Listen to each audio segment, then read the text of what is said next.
الحمد للہ الذی کفا وسلام علی عبادہ الذین اصطفیٰ خصوصاً علی حبیبہ المصطفیٰ وعلی آلہ واصحابہ اجمعین اما بعد فاعوذ باللہ من الشیطان الرجیم بسم اللہ الرحمن الرحیم اليوم اکملت لکم دینکم صدق اللہ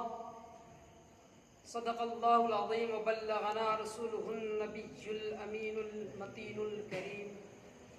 ونحن على ذلك لمن الشاہدین والشاکرین والحمد للہ رب العالمین۔ بعد توحید کے متوالوں، شمع رسالت کے پروانوں، باغ اشرف کے نو نہالوں، آئیے سب سے پہلے ہم اور آپ مل کر لمبے لمبے ہاتھوں سے بھیک دینے والے آقا جناب محمد رسول اللہ صلی اللہ علیہ وسلم کی بارگاہ بکس پناہ میں والہانہ انداز میں درود پاک کا ہدیہ پیش کرے پر یہ آواز میں اللہم صلی علی سیدنا حبیبنا مولانا محمد وبارک وسلم صلو علیہ صلاۃ وسلام علیک یا رسول اللہ یا حبیب اللہ صلی اللہ علیہ وسلم۔ حضرات محترم، اس فقیر سے قبل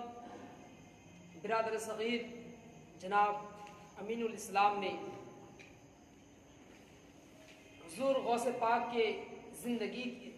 غوث پاک کے حالات زندگی کو انہوں نے اپنے لب و لہجہ میں انہوں نے آپ کے سامنے رکھا۔ اب میں ان کی علمی خدمات کے تعلق سے کچھ لب کشائی کروں گا۔ اللہ کی بارگاہ میں دعا کرتا ہوں اللہ رب العزت ان کے ان علمی خدمات کو بیان کرنے کی وجہ سے اللہ رب العزت میرے اور تمام مسلمانوں کے گناہ صغیرہ کبیرہ کو معاف فرما کر اللہ ان کے فیوز و برکات سے ہمیں مالا مال فرمائے۔ حضرات محترم، سیدی اعلیٰ حضرت الشاہ امام احمد رضا خان فاضل بریلوی حضور غوث پاک رحمۃ اللہ تعالی علیہ کی شان میں خراج عقیدت پیش کرتے ہیں۔ واہ کیا مرتبہ اے غوث ہے بالا تیرا، واہ کیا مرتبہ اے غوث ہے بالا تیرا، واہ کیا مرتبہ اے غوث ہے بالا تیرا، اونچے کے سروں سے قدم اعلیٰ تیرا، اور سر بھلا کیا کوئی جانے کہ ہے کیسا تیرا، سر بھلا کوئی کیا جانے کہ ہے کیسا تیرا، اولیاء ملتے ہیں آنکھیں وہ ہے تلوا تیرا، اولیاء ملتے ہیں آنکھیں وہ ہے تلوا تیرا، اور کیا دبے جس پہ حمایت کا ہو پنجہ تیرا، کیا دبے جس پہ حمایت کا ہو پنجہ تیرا، شیر کو خطرے میں لاتا نہیں کتا تیرا۔ اور سیدی اعلیٰ حضرت نے اپنے عقیدہ کو اس طرح انہوں نے اظہار کیا ہے، ان سے ان کی عقیدت، ان سے ان کی محبت کس قدر تھی، انہوں نے کس انداز میں اس شعر میں پرویا ہے۔ ملاحظہ فرمائیں، تجھ سے در در سے سگ سے ہے مجھ کو نسبت، تجھ سے در سے سگ سے ہے مجھ کو نسبت، میری گردن میں بھی ہے دور کا دورہ تیرا، میری گردن میں بھی ہے دور کا دورہ تیرا۔ اور سید اعلیٰ حضرت نے آخر میں فرمایا، فخر آقا میں رضا ایک اور بھی نظم رفیع، فخر آقا میں رضا اور ایک نظم رفیع، چل لکھا لائے ثنا خانوں میں نام تیرا، چل لکھا لائے ثنا خانوں میں نام تیرا۔ حضرات محترم، اللہ رب العزت انسان کی رشد و ہدایت کے لیے کم و بیش 1,24,000 انبیاء کرام یا 2,24,000 انبیاء کرام کو مبعوث فرمایا، جنہوں نے دنیا کے کونے کونے تک اللہ کے پیغام کو پہنچایا اور اللہ کی معرفت کی شمع روشن کی۔ آخر میں نبی دو جہاں صلی اللہ علیہ وسلم تشریف لائے، جن پر نبوت و رسالت کا سلسلہ کا دروازہ ہمیشہ کے لیے بند کر دیا گیا۔ رب قدیر کا ارشاد ہے، الیوم اکملت لکم دینکم واتممت علیکم نعمتی ورضیت لکم الاسلام دینا۔ اے لوگو، میں نے تمہارے لیے تمہارا دین مکمل کر دیا اور میں نے تم پر اپنی نعمتیں پوری کر دی اور تمہارے لیے اسلام دین کو پسند فرما لیا۔ حضرات محترم، اب ملاحظہ فرمائیں، اللہ رب العزت نے یہ فرما کر اسلام کی تصدیق، اسلام کی تکمیل پر مہر تصدیق لگا دی اور واضح فرما دیا اب کسی اشارے کی مزید ضرورت نہیں۔ لیکن یہ بات بھی ذہن نشی فرما لے، کار نبوت اب بھی باقی ہے۔ کیوں؟ اس لیے کہ سعادت و شقاوت، نور و ظلمت، اطاعت و عصیان انسانی فطرت میں وضعیت دی گئی ہے۔ تو جب دنیاوی راحتیں اور آسائشیں نفوس انسانی کو راہ راست سے ہٹا کر گمراہی کی طرف موڑ دیتی ہے، تو ایسے عالم میں، ایسے پرعشق عالم میں اللہ رب العزت صلحاء، عرفاء، اقطاب، ابدال اور مجدد کو پیدا فرماتا ہے، جو اپنے پاکیزہ نفس اور علم و حکمت کے ذریعے سے ان خرابیوں اور ان فتنہ سازیوں کو قلعہ کما کرتے رہتے ہیں۔ انہی نفوس قدسیہ میں سے ایک عظیم ذات سیدنا شیخ عبد القادر جیلانی علی رحمہ کی ذات ستودہ صفات ہے، جن کا نام مبارک تاریخ کے اوراق میں سنہری حروف میں جگمگاتا ہوا نظر آتا ہے۔ سبحان اللہ، سبحان اللہ۔ حضرات محترم، حضور سیدنا شیخ عبد القادر جیلانی کی علمی خدمات بے پناہ ہیں۔ جس دور میں آپ بغداد میں حصول علم، جس دور میں آپ نے بغداد میں علم حاصل کیا، پھر اسی دور میں آپ نے علم حاصل کرنے کے بعد آپ وہاں پر مستقل قیام فرما لیا۔ اس دور میں مسلمانوں میں بے پناہ اعتدالیاں آ چکی تھی، لوگوں میں طرح طرح کی فتنے برپا ہو چکے تھے، اور ایک طرف فتنہ خلق قرآن اور باطنیت کی تحریکیں مسلمانوں کے لیے خطرہ ایمان بنی ہوئی تھی، دوسری طرف علماء سود دین و ایمان سے برگشتہ کر رہے تھے۔ مرکز اسلام بغداد میں منافقت،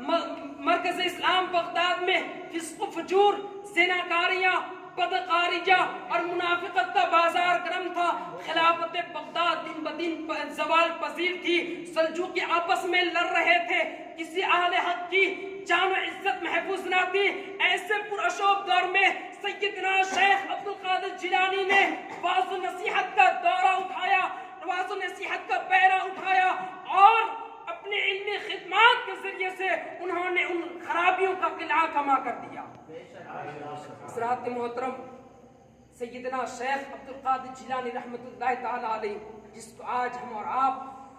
غوث اعظم کے نام سے جانتے اور پہچانتے ہیں، سیدنا شیخ عبد القادر جیلانی رحمۃ اللہ تعالی علیہ صرف ولایت ہی میں غوث اعظم نہیں تھے، بلکہ آپ علم میں بھی غوث اعظم تھے۔ اگر آپ کے علمی مقام کے بنا پر، علمی مقام کے پیش نظر آپ کو لقب دیا جائے تو آپ امام اکبر اور جلیل القدر مفسر اور امام فقہ تھے۔ اپنے دور کے جلیل القدر ائمہ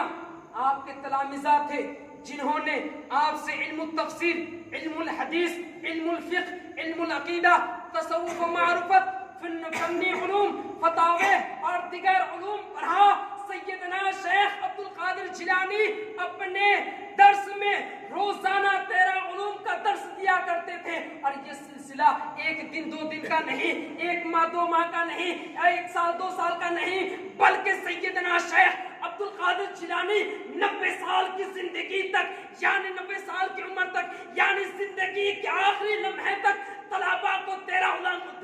علوم کا درس دیا کرتے تھے۔ بے شک حضرات محترم، اس سے بڑی کیا خدمت ہو سکتی ہے کہ انہوں نے 90 سال کی عمر تک طلباء کو 13 علوم کا درس دیتے تھے۔ حضرات محترم، سیدنا شیخ عبد القادر جیلانی علیہ رحمہ کا یہ اصول تھا تو بعد نماز فجر فقہ کی تعلیم دیتے تھے، دوپہر کو وہ حدیث کی تعلیم دیتے تھے، پھر بعد نماز عصر وہ تفسیر کی تعلیم دیتے تھے۔ ایک دن کا معاملہ نہیں، 2 دن کا نہیں، 1 ماہ کا نہیں، تو 1 سال کا نہیں، بلکہ سیدنا شیخ عبد القادر جیلانی نے اس معاملے کو، اس سلسلے کو 90 سال تک جاری رکھا، یعنی زندگی کے آخری لمحے تک طلباء کو 13 علوم کا درس دیتے رہے۔ حضرات محترم، جس دور میں آپ کا علم و فضل، آپ کے علم و فضل کا ڈنکا چاروں طرف ہونے لگا تو آپ کے پاس ہر طرف سے بکثرت استفتاء آنے لگا، اور آپ بالعموم مذہب حنبلی اور مذہب شافعی کے مطابق فتویٰ لکھتے تھے، اور فتویٰ نویسی کی صورت کا یہ عالم تھا کہ کوئی بھی استفتاء آپ کے پاس رات بھر نہیں رہا، اور نہ ہی آپ کو فتویٰ لکھنے میں کبھی غور فکر کرنے کی ضرورت پیش آئی۔ آپ استفتاء پڑھتے ہی فوراً اس کا جواب مرحمت فرماتے۔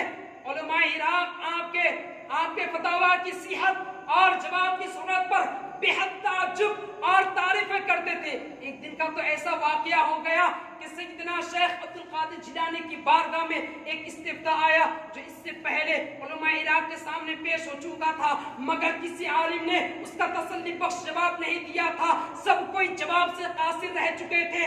استفتاء کی صورت یہ تھی کہ ایک شخص نے قسم کھائی، میں ایسی عبادت کروں کہ اس عبادت کے وقت میرے علاوہ کوئی شریک نہ رہے، اگر میں ایسی عبادت نہ کر سکا تو میری بیوی پر 3 طلاق۔ یہ مسئلہ علماء عراق میں بکھرا ہوا تھا، کوئی بھی جواب نہیں دے پا رہا تھا، ہر کوئی جواب سے قاصر تھا۔ لیکن جب یہی استفتاء، یہی مسئلہ سیدنا شیخ عبد القادر کی بارگاہ میں آیا تو سیدنا شیخ عبد القادر جیلانی نے بلا تعامل فتویٰ لکھا کہ وہ شخص مکہ معظمہ کو چلا جائے اور تمام مطاف کو اس کے لیے خالی کر دیا جائے، اور وہ ہفتہ دن وہ تنہا عبادت کرے۔ جب یہ جواب علماء عراق کے کان تک پہنچا تو علماء عراق حیران رہ گئے۔ کیوں؟ اس لیے کہ یہی ایک صورت تھی جس میں اس کی قسم پوری ہو سکتی تھی۔ واہ کیا مرتبہ اے غوث ہے بالا تیرا، واہ کیا مرتبہ اے غوث ہے بالا تیرا، اونچے اونچوں کے